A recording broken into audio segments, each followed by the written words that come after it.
iPhone SE now coming up. Let's go.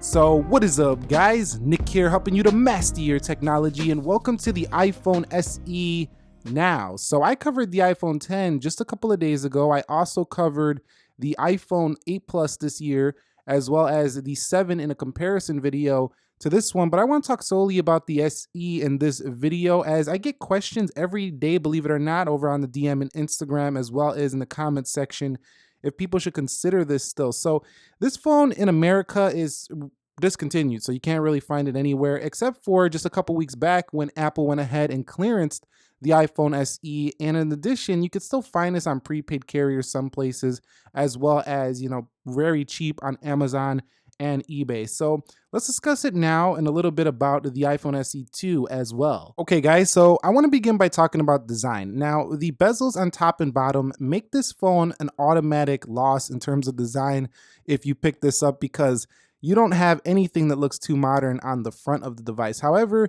the Touch ID still comes in MacBooks, MacBook Airs, as well as MacBook Pros from 2018, and they are physical buttons, so that's not super outdated there. However, the under-display fingerprint sensor, rumored to come on the new iPhones, will make this feel the case. Flipping around to the back is where I really still like the iPhone SE because of its square design. I think you're going to see some newer iPhones this year, possibly with a similar design to this. Now, if Apple brings an iPhone SE 2, I think it's going to sell like hotcakes. If it keeps this design and puts an all screen on the front, that's pretty much the dream phone for people who do like compact phones. The attention to detail on this phone was just spot on. These screws are perfectly placed. These, speaker grills are perfectly drilled. Look at how pristine this design is right here, just being like attention to detail. So like every little detail is spot on. There's like nothing wrong with the overall design here for the SE, and I think a lot of people like that meticulous attention to detail. It also cleaned up some of the issues of the 5S and the 5, which many people are probably not using much anymore. Maybe the 5S still floating around, but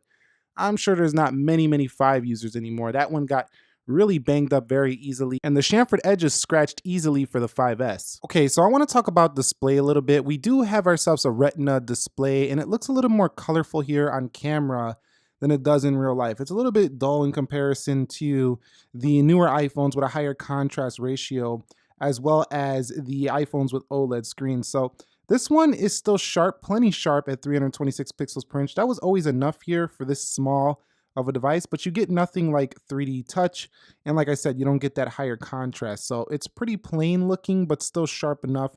One thing I did like about it is it gets plenty bright here for the SE. So I really had no issues with the brightness for this device. So overall, I would say the display, very compact, easy to use with one hand or even one thumb, not the best for video viewing. So very serviceable in terms of everyday use, just opening up some applications, scrolling through Instagram, reading a quick web search.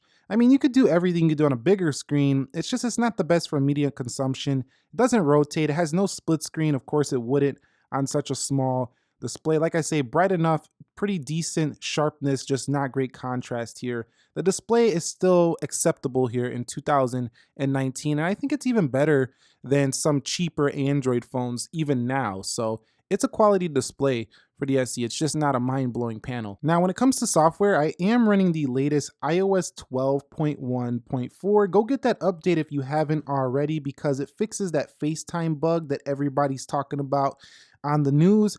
And basically, you won't have anybody listening into your FaceTime call. So you want to go get that update.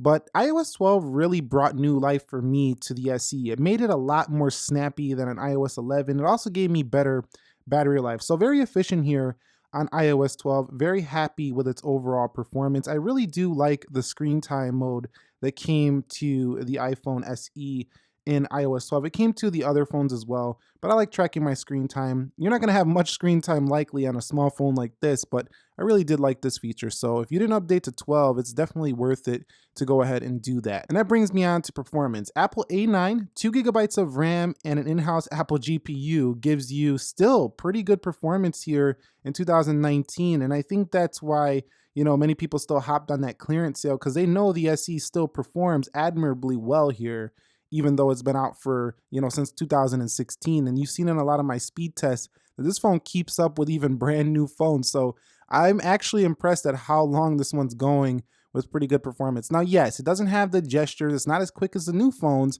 but really, unless you're comparing them or watching it on a speed test, you really do not care about this. The SE still performs like a little champ. So a couple of things before I forget them. The iPhone SE has first generation Touch ID. What does this mean in 2019 if you pick up a side SE for cheap? Basically, you're getting a slow fingerprint sensor in comparison to even a lot of budget phones that will just blow this thing away in its fingerprint performance. So that's not the best thing here for the SE. Also, Bluetooth 4.0, I believe it's 4.0 or 4.2 on here, just not as quick to connect to devices as 5.0, and sometimes it just takes too long to connect. Now that's a small thing, but it does matter, so keep that in mind.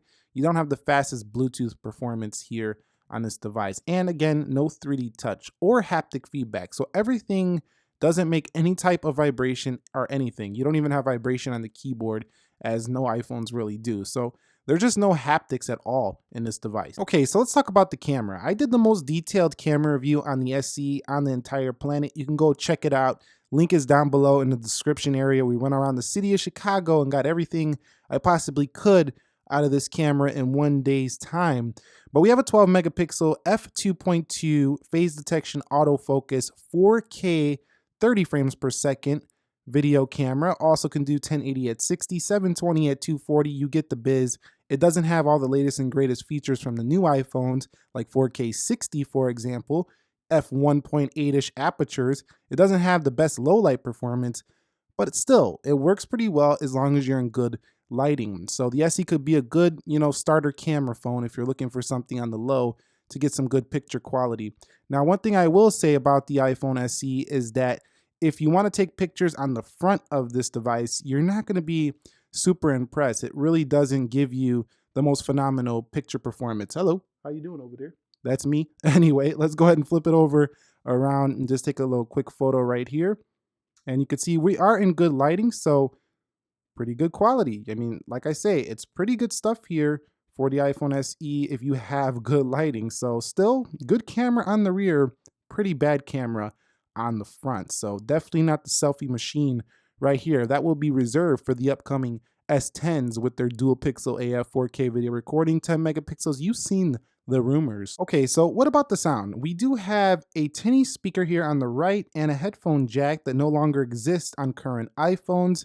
And if you get a Lightning headphone, it will work in there. You can also use AirPods with this or the 3.5 millimeter headset jack headphones that come in the box. So overall, I would say that you're trading having a headphone jack for worse audio on the speaker grill for this device. It's really terrible for me on the SE. Also, I found that the audio that comes through the earpiece on calls is not that great either for this phone. So this one is just a mediocre audio experience. If you use headphones, you won't really care about this whatsoever. But if you like external audio and you like good audio for your phone calls, both speakers tinny and the one doesn't sound that good through the earpiece, this is not going to be the phone for you to pick up. So when it comes to battery life, if you've been around the channel, you're gonna know that I did a vlog on this phone and it did really well here in terms of the battery life. But the thing is that in later updates, it got worse. I have worse capacity than 100%, but even on my other SE, I have another one. This is just the Rose Gold Motto I have here. It has 100 and it drains rather quickly. And I've heard a lot of people commenting that the battery sucks now. They still like the phone, but they just wish the battery didn't suck so much here for the SE. So I'm just gonna call it plain and simple. The battery life on this phone, it just sucks right now. It just doesn't get through a full day. You're gonna need a battery pack or something.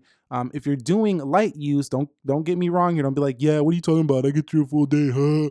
No, really. If you use this phone hard, you're not getting through a day. I don't care. Running this on full beast mode, brightness all the way up, everything running, I'm going about 2.5 to 3.5 hours on screen time. If I really bring it down and I use the power saving modes and stuff like that for the SE, I'll get, 4 hours or so screen time, but that's getting blown away by 10S Max. Those phones getting like 5, 6, sometimes 7 if you're really light on them. So standby time is still strong on here. It does charge relatively quickly if you use an iPad charger with it, so don't have much of an issue there. Small battery equals a little bit faster charging time. So let's talk about price with the iPhone SE. You're gonna find this thing, depending on where you're at, for under $300. I think you'll find it in America at least for in the hundreds if you find it, on eBay, Amazon, stuff like that. Apple was selling it for brand new for like $250 or so.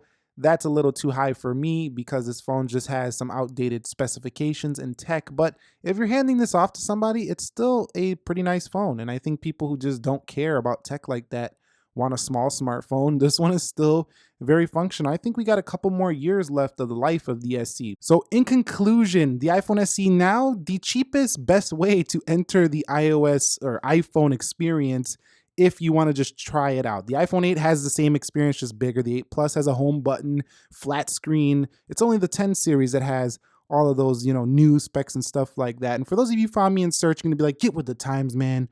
What are you doing? This video is for my iPhone SE fans. We got some of the best phones on the planet over here. This is the Mate 20X, for example, the S10, the S10 Plus is coming, as well as the S10e. They're all coming to the channel, so you might want to be subscribed for that iPhone giveaway at 400,000 subscribers as well.